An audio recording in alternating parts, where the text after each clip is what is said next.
তো মায়ের দেওয়া চুড়িদার পরে রেডি হয়ে গেছি, আর যাব একটু ঘুরু ঘুরু করতে। অনেক দিনই কোথাও বের হওয়া হয়নি তেমনভাবে। তো ভাবলাম দুজন মিলে একটু ঘুরে আসি। তো কোথায় যাব? অনেক দিন আগে আমি বলেছিলাম একবার কলেজ স্ট্রিট যাওয়ার কথা। তো ও বললো আজকেই যাই, চলো কলেজ স্ট্রিট থেকে ঘুরিয়ে আনি। তো এখানে বেরিয়েছি। অ্যাকচুয়ালি সত্যি বলতে ফার্স্ট টাইমই কলেজ স্ট্রিট যাচ্ছি, খুবই এক্সাইটেড। যাই হোক,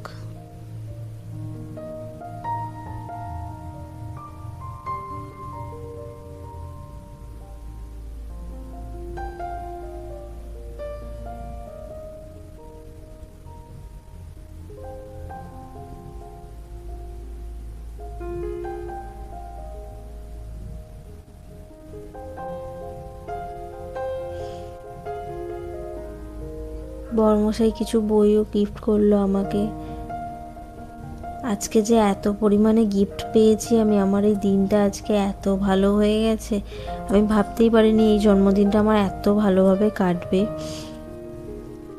যাই হোক, সমস্ত ঘুরু ঘুরু শেষ, অনেকটাই রাত হয়ে গেছে, বাড়ি ফিরছি। আর সত্যি বলতে আমাদের এদিকটা প্রচণ্ড ঠান্ডা। কলকাতার দিকে অতটাও ঠান্ডা নেই যেটা আমাদের এদিকে আছে, ভয়ঙ্কর ঠান্ডা। তো টুপি মাথায় চলেই এসেছে, দেখতে পাচ্ছ।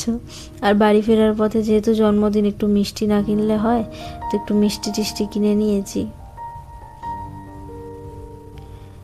যাই হোক, জন্মদিন প্রায় শেষের পথে, দিন তো শেষ। যাই হোক, এই দিনটা খুবই ভালো কাটলো।